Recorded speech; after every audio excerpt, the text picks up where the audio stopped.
Students, आज का topic है हमारा vapour pressure of the liquid. तो पहले ये डिस्कस कर लेते हैं कि आज के लेसन में हमें क्या पढ़ना है। पहले हम लोग डिफाइन करेंगे vapour pressure of the liquid को, फिर उसके बाद हम लोग ये डिस्कस करेंगे कि ऐसे कौन कौन से फैक्टर्स हैं जिनमें की vapour pressure of the liquid depend करता है। ओके, तो पहले बात करते हैं वेपर प्रेशर ऑफ लिक्विड के डेफिनेशन की। इसे डिफाइन करने के लिए हमें पहले इस फिनोमिना को समझना होगा। तो अब पहले इस फिनोमिना को समझ लेते हैं। उसके लिए हमें करना क्या है, पहले हम लोग यहाँ पर एक कंटेनर ले रहे हैं। उस कंटेनर से क्या किया जा रहा है कि पहले यहाँ से एयर को बाहर कर दिया जा रहा है। एयर को बाहर करने के बाद क्या किया जा रहा है कि इस कंटेनर के अंदर वोलाटाइल लिक्विड को फिल कर दिया जा रहा है। ओके, हमने क्या किया कि कंटेनर के अंदर वोलाटाइल लिक्विड को फिल कर दिया। फिर उसके बाद क्या किया गया कि कंटेनर को यहाँ से क्लोज कर दिया गया। तो अब एक्चुअल में होता क्या है कि जब आप किसी क्लोज कंटेनर में वोलाटाइल लिक्विड को रखते हैं तो हमें देखने में तो ये लगता है कि हाँ इसमें सिर्फ लिक्विड है ना। ऊपर से तो ये लगता है, जब हम किसी क्लोज कंटेनर में लिक्विड को रखते हैं तो ऊपर से हमें ये देखने में लगता है कि इसमें सिर्फ लिक्विड रखा है, बट एक्चुअल में ऐसा होता नहीं है। किसी पर्टिकुलर टेम्परेचर पर, एट अ पर्टिकुलर टेम्परेचर होता क्या है कि ये जो लिक्विड्स होते हैं, वोलाटाइल लिक्विड्स होते हैं, इनके जो मॉलिक्यूल्स होते हैं, कुछ मॉलिक्यूल्स क्या होंगे, उनकी एनर्जी हाई होगी, है ना। जैसे मान लीजिए कोई लिक्विड फिल है किसी कंटेनर में, तो ऐसा नहीं है कि जो पूरा सॉल्वेंट है यानी कि पूरा जो लिक्विड है, ऐसा नहीं है कि उसके सारे के सारे मॉलिक्यूल्स की एनर्जी बराबर है और वो सारे के सारे मॉलिक्यूल्स लिक्विड फेज में है। एक्चुअल में ऐसा होता नहीं है। रियलिटी ये है कि कुछ मॉलिक्यूल्स जो होते हैं उनकी एनर्जी हाई होती है और वो क्या करते हैं कि लिक्विड फेज से वेपर फेज में चले जाते हैं।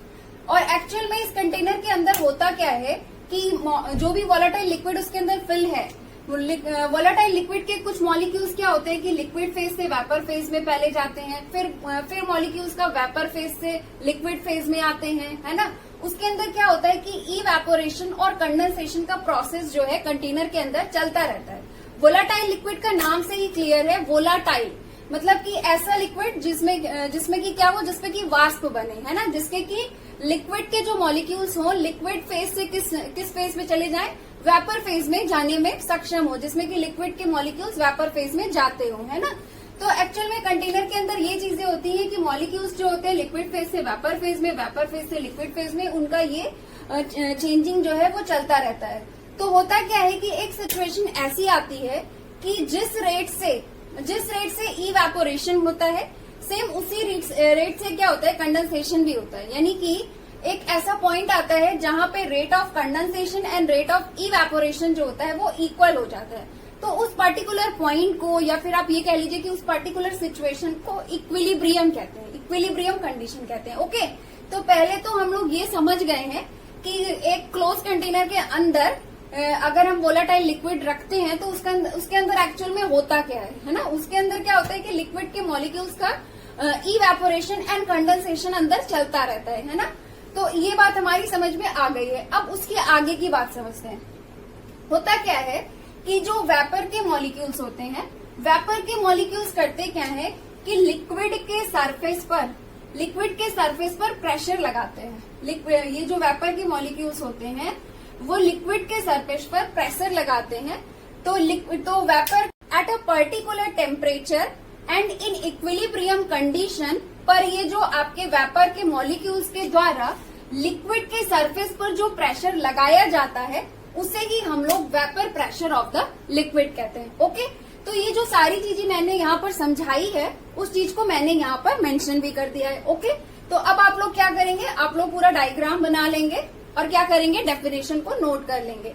अब इसके बाद हम लोग बात करते हैं उन सारे फैक्टर्स को कि जिसपे कि लिक्विड का वेपर प्रेशर डिपेंड करता है। लिक्विड का वेपर प्रेशर जो होता है मेनली दो फैक्टर्स पर डिपेंड करता है। पहला है नेचर ऑफ लिक्विड और दूसरा है टेम्परेचर। तो पहले बात करते हैं नेचर ऑफ लिक्विड की। नेचर का सेंस है कि लिक्विड के मॉलिक्यूल्स के बीच लगने वाला इंटरमॉलिक्यूलर फोर्स। ओके, तो अब यहाँ पर समझिए इंटरमॉलिक्यूलर फोर्सेस का क्या रोल है। देखिए, ऐसे लिक्विड्स जिनकी की मॉलिक्यूल्स के बीच में इंटरमॉलिक्यूलर फोर्सेस जो लग रहा है, जब वो वीक होता है तो उस तरह के लिक्विड्स के केस में वेपर प्रेशर जो होता है ज्यादा लगता है। और ऐसे लिक्विड्स जिनके की मॉलिक्यूल्स के बीच में, यानी कि जो उनके बीच मॉलिक्यूल्स के बीच जो इंटरमॉलिकुलर फोर्स लग रहा है, जब वो स्ट्रांग होता है, जिनमें की स्ट्रांग इंटरमॉलिकुलर फोर्सेस लगता है, उस तरह के लिक्विड्स का वेपर प्रेशर जो होता है वो कम होता है। ये समझ लेते हैं कि ऐसा क्यों होता है। ऐसा इसलिए होता है क्योंकि ऐसे लिक्विड्स जिनके की मॉलिक्यूल्स के बीच में इंटरमॉलिकुलर फोर्सेस वीक होता है, वीक इंटरमॉलिकुलर फोर्सेस लगने की वजह से जो मॉलिक्यूल्स होते हैं उनका दूर दूर जाना आसान हो जाता है ना। देख सोचिए, ऐसे मॉलिक्यूल्स है, एक तरफ ऐसे आपका ऐसा लिक्विड है जिनमें की क्या है कि उनके मॉलिक्यूल्स के बीच में स्ट्रॉन्ग इंटरमॉलिकुलर फोर्सेस लग रहा है, और दूसरी तरफ ऐसे लिक्विड है कि जिनके की मॉलिक्यूल्स के बीच में वीक इंटरमॉलिकुलर फोर्सेस लग रहा है।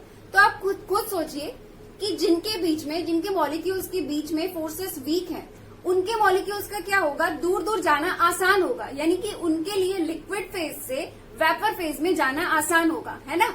और ऐसे लिक्विड्स जिनके की मॉलिक्यूल्स के बीच में क्या हो रहा है, स्ट्रॉन्ग इंटरमॉलिकुलर फोर्सेस लग रहा है, तो उनके लिए क्या होगा, उनके लिए थोड़ा मुश्किल होगा ना मॉलिक्यूल्स का दूर दूर होना, क्योंकि फोर्स ज्यादा लगेगा तो मॉलिक्यूल्स क्या रहेंगे, उनका दूर दूर जाना थोड़ा मुश्किल होगा, है ना। तो उनके लिए लिक्विड फेज से वेपर फेज में जाना थोड़ा सा मुश्किल होगा।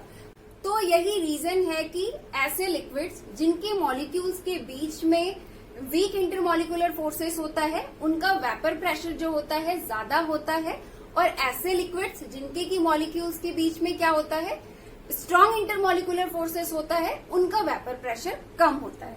ओके, अब इसका एक एग्जांपल देखते हैं। देखिए, अगर हम लोग अल्कोहल के वेपर प्रेशर और वाटर के वेपर प्रेशर को किसी पर्टिकुलर टेम्परेचर पर कंपेयर करें, तो हम ये पाते हैं कि अल्कोहल का वेपर प्रेशर जो होता है वाटर के वेपर प्रेशर से ज्यादा होता है। ऐसा इसलिए है क्योंकि अल्कोहल के जो मॉलिक्यूल्स हैं, इनके बीच में वीक इंटरमॉलिकुलर फोर्सेस लगते हैं, और वाटर के मॉलिक्यूल्स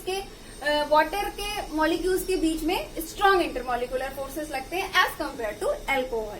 ओके, तो ये हमारा नेचर ऑफ लिक्विड कंप्लीट हो गया।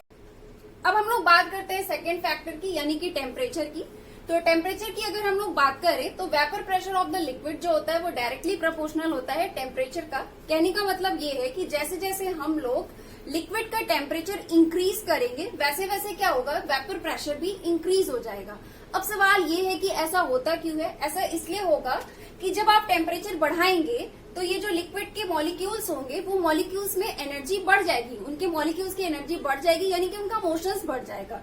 तो क्या होगा, लिक्विड के मॉलिक्यूल्स जो है वो दूर दूर भागेंगे, यानी कि वो लिक्विड फेज से किस फेज में चले जाएंगे, गैसियस फेज में, यानी कि वेपर फेज में चले जाएंगे, है ना। तो जब हम टेम्परेचर बढ़ाएंगे तो वेपर क्या होगा, ज्यादा मात्रा में बनेगी, है ना। जो इवेपोरेशन वाली प्रोसेस है वो क्या होगी, थोड़ा तेजी से होने लगेगी, है ना।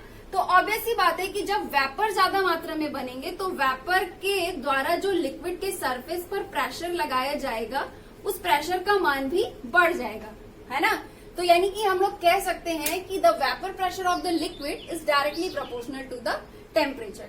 तो हमारा यहाँ पे सेकेंड फैक्टर भी समझ में आ गया है, मतलब कंप्लीट हो गया है। अब हम लोग मिलेंगे नेक्स्ट लेक्चर में